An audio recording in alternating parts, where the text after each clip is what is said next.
We're right one more time. Now I'm just testing you.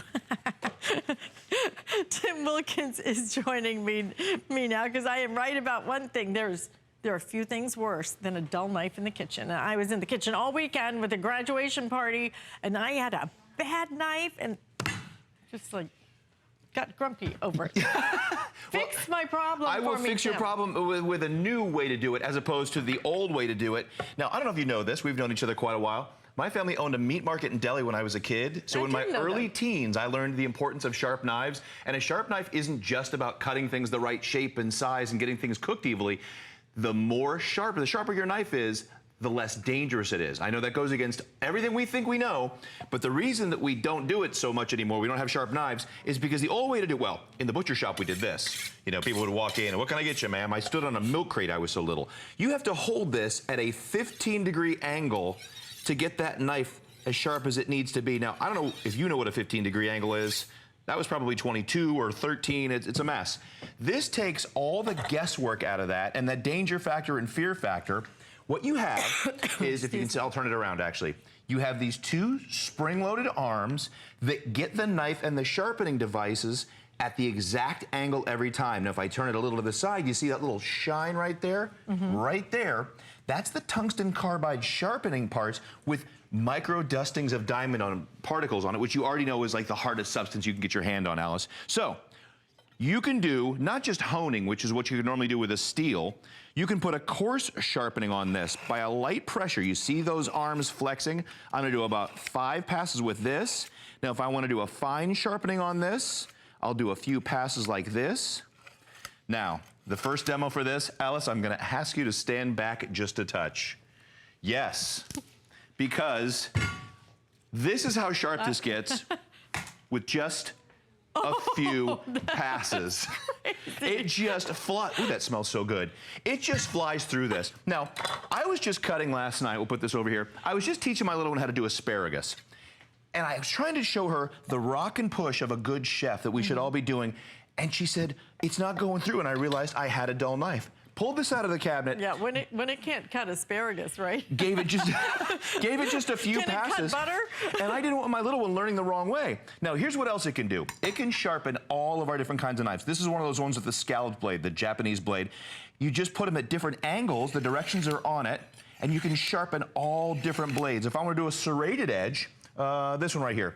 You'll see on here there's no sharpening on the side here, and all the serrated teeth are kind of scalloped on this side. There, that kind of shows the shining on it. Right. You find the 45-degree angle on this side. On which one, the smooth one? On the smooth side, and that'll go through and sharpen this. Well, I didn't do my before and after here. This is kind of mauling that with a few passes. We'll put that at our 45-degree angle.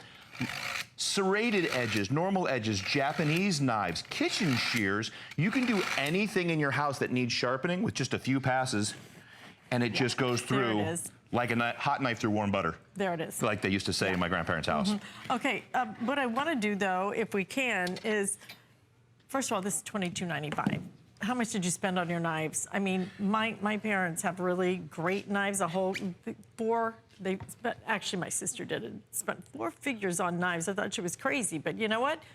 They've used those for decades, but you still, even with the best knives, they have to be sharpened. This is $22.95. You're gonna get it home, and every knife in your drawer is gonna work better. What I wanna do is, if I can see this. Absolutely. I actually saw this earlier with Guy, and I was fascinated by it because I couldn't figure out like exactly how it works. What I wanna do is, if we can get a shot, can we get a shot where you do it from the back so everybody can see? Because seeing it from the front, you don't really see what it's going up against. Oh, absolutely. So if you can maybe do it from the side. Well, let's do one of these great big long slicing knives. You can see that any size knife you have. Now I'm gonna give it a coarse sharpening, and you see those little arms flexing? Here it is right at the top. See? You see the arms flexing. They're opening and they're getting the sharpener. So you put it right against that little arm. With a light pressure, and it pushes it to the exact angle. You don't have to know what a 15-degree angle is, a 17 or a 45. It gets it to just the right angle. Now, I'm gonna put this at the high end here and give it its fine sharpening. Look at how easy that is. Now, when I come back over here to do my passes through this beautiful ham, this is almost like having a slicer. I can do sandwich fit. Look how thin that slice is. This is like you went to the deli of your favorite. Shaved. My little one loves this on a Hawaiian roll with a little sweet mustard. And it is like having your own slicer. You want the sharpest knives you can have to do the best job on your food. And you're looking at the technology that makes this work. If you would, talk us through this. Well, here it is going against the tungsten carbide sharpeners and against those micro diamond dust particles that are on it that are super hard. The hardest substance you can imagine to sharpen things. And here it is actually in that straight across back and forth motion is putting a polish on your blade. So you can give a coarse sharpen, a fine sharpen, and a polish on it.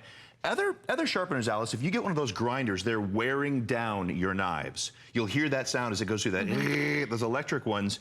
With this, I'll give it a few passes on, let's say this knife here. And Alice is right, you do want to have good knives. Good knives and good pots and pans are an investment for your kitchen because those are the layman's tools that really get in there and do all the hard work. Well, how many of us have spent, what, $3 you spend now on a tomato? It's ridiculous.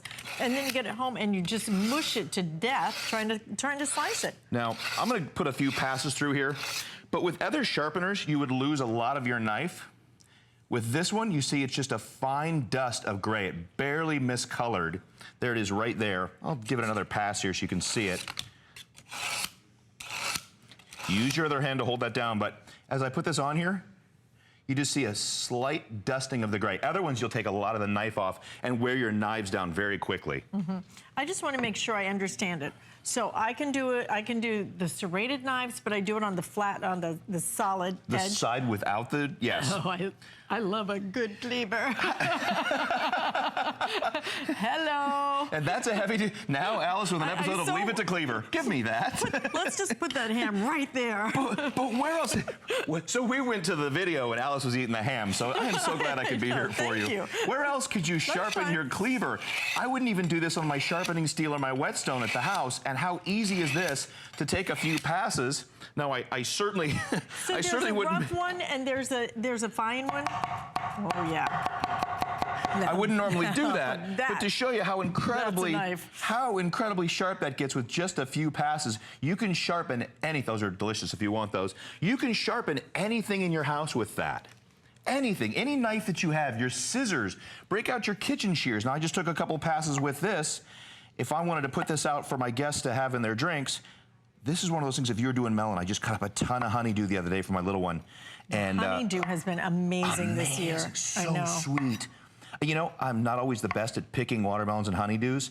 This has been a goof-proof kind of a year where you just, it makes it so easy. And when you have the right tools, it is so much safer. I can put these beautiful thin slices. I'll put this in water with some mint or some basil and have the most delicious one. I'll put that cucumber right in there too, and that is just delicious. But look at those super thin slices. When you have the right knife, you can do anything safely and quickly and easily. And when you can do it at $22.95, frankly, it's a really good looking piece, don't you think? I just think it's so good looking. This, I think you will leave this out on your counter. It's just done beautifully. It's not just silver, it's almost like a little bit of a gunmetal look to it. And then this is the back that I wanted, well, you're seeing it right there. How this works is the magic that really makes this happen. But this is gonna work on every single knife that you own. I mean, you make one investment, you're done. Because otherwise you have to get those knives sharpened. You have to either have it done professionally. That little stick thing, I thought it was for kebabs for the longest time. You know, if I could get 4 more, I'd use it for kebabs. I thought it was for kebabs. I was like, what am I couldn't figure out why they kept giving me this thing because I didn't know what it was for. You know, that would sure keep me from burning those wooden sticks. So for years we've done that. When I was before labor laws, apparently, when I was 13, 14, working in my family's meat market, learning to break down a side of beef, this is how we did it. And we didn't know the right angle. Old meat cutters just did this. And then they taught us that this is far safer, but it's so inaccurate, it only hones your knife and wears down the knife over time. And still, this is a touch scary.